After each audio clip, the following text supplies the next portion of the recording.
Have you ever thought about what happens when we stop using the gifts life gave us? A life without challenges may feel safe, but slowly it takes away our strength, our skills, and even our courage. This is the story of a carpenter, whose greatest loss was not his wealth, but the gift he once carried in his own two hands. Once, in a quiet town, lived an old carpenter. His name was not remembered by the world, but his houses were. Everywhere you looked, small cottages, tall roofs, wooden bridges, his touch was there. He built not with wood alone, but with love. When people stepped inside his houses, they felt warmth, safety, and life. Villagers said, "His hands hold magic. Wherever he builds, happiness follows." But as years passed, success brought him comfort.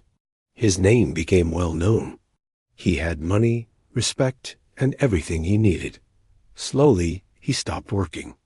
At first, he told himself, "I'll just take a short break. I've earned it." Then the break turned into months, months into years. The tools that once sang in his hands lay silent. His strong fingers grew stiff. His back, once straight, grew bent with laziness. He spent his days sitting on the porch, watching the sun rise and set. Life was easy. No struggle, no challenge, no hard work. But something invisible was happening. His skills, his strength, his gift were fading quietly. He didn't notice. Comfort is like that. It steals slowly, silently. Years later, his only son grew up. A kind young man, preparing to marry the love of his life. One evening, he came to his father with shining eyes. "Father," he said, "I want you to build me a house, not just any house, a home, the way you built for others when I was a child. I want my family to live in something made by your hands." The old carpenter's heart warmed. His son's words touched him deeply. He thought, "Yes, I will do this one last time." He walked to his old workshop. Dust lay thick on the tools. The smell of wood, once his joy, felt strange now. He picked up a hammer.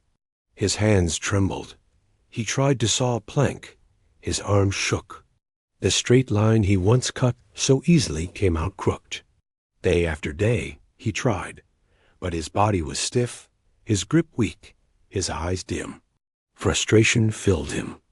Why can't I do what I once did so well? His son noticed the struggle and said softly, "Father, maybe I should ask another carpenter." But the old man refused. "No, this is my gift, my duty. I will not fail you." Weeks passed. The house began to rise, but it was weak. The walls leaned, the wood cracked, the roof looked unsafe. One afternoon, after dropping a heavy beam he could no longer lift, he sat on the ground, tears filling his tired eyes. He whispered, "Once my hands created beauty. Now they create nothing. Comfort has stolen everything from me." In that moment, he remembered the years he chose rest over challenge, ease over struggle, and he realized every day he avoided discomfort, he lost a piece of his gift. That night, he called his son. "My son," he said quietly, "I must tell you something. I thought comfort was safety. I thought I had earned the right to rest forever. But I was wrong. The truth is, without struggle, without challenge, we grow weaker.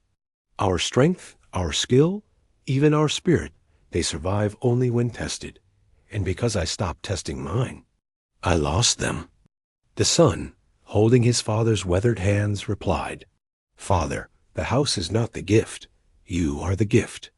Your struggle, your wisdom, your lessons, those are the walls I will build my life upon." The old carpenter realized then, perhaps he could not build as he once did, but he could give his son something greater, the lesson of life. So instead of building alone, he began guiding his son. Each day, he sat beside him, teaching what he remembered, showing him the ways of wood, the secrets of joints, the soul of craftsmanship.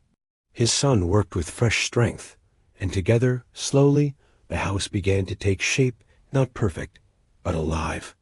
When the house was finished, The old carpenter stood in front of it. His hands were weak, but his heart was strong.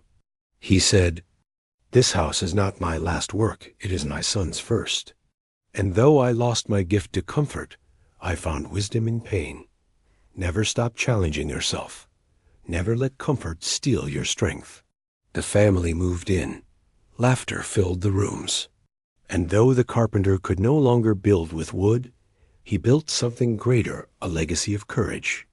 The story of the carpenter is not just about houses. It's about us. When life gives us comfort, it feels safe. But slowly, we forget how to fly, how to fight, how to live. Every struggle we face keeps us alive inside. Every challenge sharpens us. Every discomfort prepares us for tomorrow. So ask yourself today, are you still building, or have you let your hands grow silent? Because in the end, it's not comfort that keeps us strong, it's the challenges we dare to face.